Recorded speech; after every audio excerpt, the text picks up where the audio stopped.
Olá, pessoal. Meu nome é Laís, sou professora de Geografia. Para quem é meu aluno, eu já estou com saudades. Para quem não é, é um prazer em conhecê-lo, tá? Virtualmente, porque com esse coronavírus, né, gente, temos que tomar muito cuidado.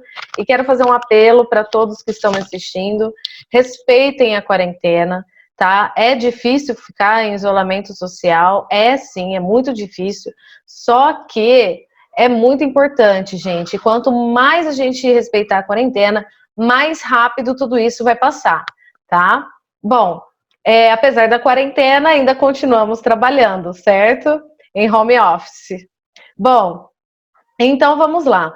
Hoje nós vamos falar sobre demografia, tá? Esse é um conteúdo muito importante para a humanidade em si, porque é através da demografia que nós conhecemos, tá? Os detalhes de cada população, de cada lugar do mundo em que existe seres humanos, tá? Então, eu dividi esse assunto em alguns módulos, no máximo 3, porque o bimestre vai acabar agora em abril, teoricamente, né? E vamos lá. Então, esse é o início do conteúdo de demografia, né? E agora eu vou explicar para vocês a importância dessa ciência para a humanidade, tá certo? Bom, então vamos lá. A demografia, ela é uma ciência que estuda e investiga as populações humanas. O que isso significa? Que a demografia vai estudar detalhes, aspectos como índice de natalidade, a produção econômica, produção de materiais industriais, de matéria-prima, as migrações, as distribuições étnicas, tá? Tanto no aspecto quantitativo quanto no aspecto qualitativo, no sentido de qualidade de vida, tá certo? Então, por exemplo, quando existe um estudo para saber aonde que o coronavírus está indo no mundo, esse estudo é com base na demografia. Que tipo de população que esse vírus mais atinge, tá? Aonde ele começou, para onde ele foi, tá? Como ele age em determinada região, tá certo? Como as próprias pessoas reagem a essa pandemia em cada região. Então, o estudo da demografia estuda o comportamento das populações, tá? E ela é muito importante porque é através dela que a gente pode fazer fazer estudos e, entre outras coisas, para melhorar as condições de vida. Então, quando a gente faz um estudo de demografia de uma região muito pobre, né, a demografia tenta identificar quais aspectos que trazem essa população para a pobreza. Né? Então, investigando esses aspectos, por exemplo, podemos pontuar quais causas, né, fazem com que essas pessoas fiquem nessa linha de pobreza, ou que seja outras coisas a respeito da produção econômica, por que tem uma região que produz menos do que a outra, o que ali existe que influencia nessa produção, nessa população, tá certo? Bom, então, vamos lá para o próximo slide. A distribuição demográfica no Brasil, tá? Então, como esse assunto é um assunto muito amplo, não dá para a gente abordar esse assunto de uma maneira mundial, porque seria um assunto muito extenso, tá? A gente teria que ficar aqui mais que o ano inteiro falando só sobre esse assunto. Então, a gente vai focar mais na distribuição demográfica no Brasil, certo? Bom, então vamos lá. No Brasil, a distribuição demográfica ela é bem desigual, tá? Então, para que vocês tenham assim uma noção, o Sudeste abriga mais de 40% da população do Brasil. Isso significa que se no Brasil existem 210 milhões de pessoas, só no Sudeste podemos encontrar mais de 90 milhões de pessoas, tá? E o Sudeste compreende apenas 4, exatamente, 4 estados do nosso Brasil, sendo que no nosso Brasil existem 26 estados e um Distrito Federal, tá certo? Então, em 4 estados existe 40% da população do Brasil, tá certo? Então, ela, com certeza, sem sombra de dúvida, é a região mais populosa do Brasil, tá? E a região mais densamente povoada. O que isso significa? Que a cada quilômetro quadrado existem 70 habitantes, tá?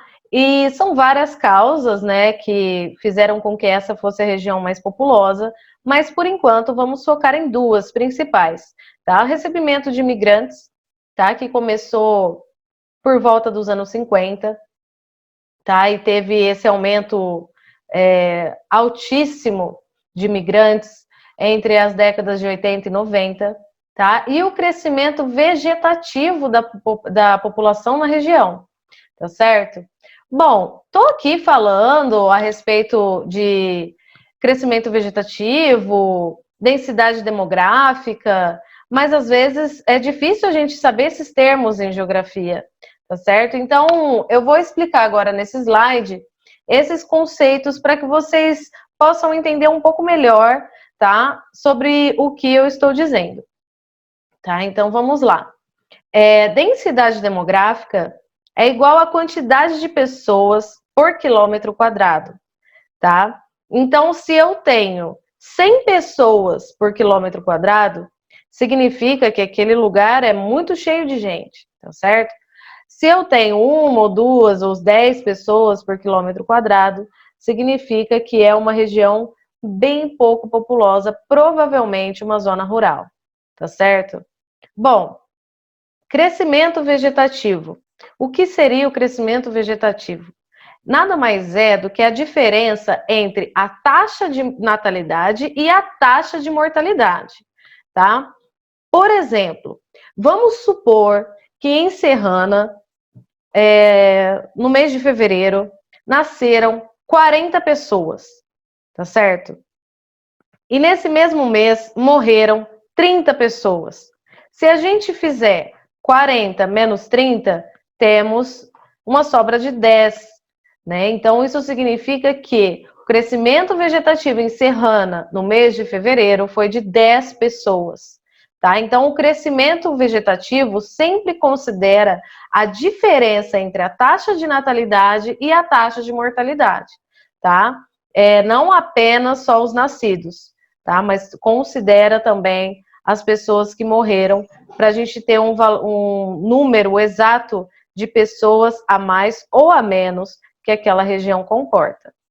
Ok? Entenderam até agora? Então, próximo slide. Bom, nesse slide, vamos falar um pouco a respeito dessa distribuição demográfica na região sudeste, certo?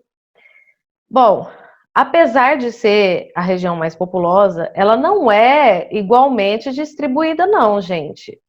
Existem lugares com muita gente e outros lugares com quase ninguém, ainda assim na região sudeste. Nós temos o exemplo de São Paulo e região, que entra ali a região do ABC. Nessa região nós temos quase 20 milhões de pessoas, né? É muita coisa. No Rio de Janeiro também existem altas densidades demográficas, né? Principalmente na capital do Rio de Janeiro, tá? E em São Paulo, como eu havia dito, a densidade demográfica de lá é de 130 pessoas por quilômetro quadrado, tá? No caso, 130 pessoas por quilômetro quadrado é no estado, tá? Na cidade é ainda mais, tá? Porque é uma cidade extremamente urbanizada, extremamente industrializada, tá? Então, é um lugar com muita gente. Se você for analisar a quantidade de quilômetro quadrado num prédio de São Paulo vai ser bem pouco em relação à quantidade de pessoas que vivem naquele prédio empilhadas uma em cima da outra, tá certo? Já em regiões como o noroeste de Minas e alguns trechos do litoral, nessa região sudeste ainda falando, são regiões com pouquíssimas pessoas, com uma densidade baixíssima, tá? Então eu vou começar falando do noroeste de Minas, do motivo pelo qual ele é tão escasso, né, em relação à quantidade de pessoas, é porque lá é uma região muito montanhosa, né, uma região que não é de tão fácil acesso. Não é à toa que é lá que nós encontramos as cachoeiras mais maravilhosas, mais grandiosas do estado de Minas, né? E por conta dessa dificuldade de se chegar nesses lugares, por conta das montanhas, né? As pessoas preferem lugares mais urbanizados, né? Mais planos. Então esses lugares acabam ficando com uma densidade bem baixa, tá? E já os trechos litorâneos ficam também com uma densidade baixa, mas aí você me pergunta, professora, mas quando eu vou na praia, né, no carnaval ou no feriado, nossa, não dá nem para andar na praia. Sim, gente, exatamente. Né, nas épocas de temporada, as praias são muito lotadas, né, realmente. Só que essa lotação não é de pessoas que vivem lá, tá? Essa lotação deve-se aos turistas que estão lá, assim como você que não mora lá, mas frequenta nos seus momentos de lazer, tá certo? Se a gente for levar em consideração as pessoas que moram lá, tá? A densidade também é baixíssima, porque apesar de ser gostoso, praia e tudo mais, não é tão simples assim morar numa região litorânea, tá? A maioria dessas regiões, elas não têm tanta infraestrutura quanto outros centros urbanos, tá? E existe um pequeno probleminha que se chama maresia, que acaba enferrujando tudo e fazendo com que as coisas tenham uma durabilidade bem menor. Então, por conta dessas dificuldades e também pela falta de acesso, né, porque tudo na praia é mais voltado para o turismo. Se você quer partir para alguma área que não seja do turismo, né, a concorrência não que a concorrência seja grande, mas não tem tantas ofertas assim, né? Então muitas pessoas preferem ir para o interior do país do que ficar nesses trechos litorâneos. Então, por esse motivo, existem baixas densidades demográficas nesses lugares, tá?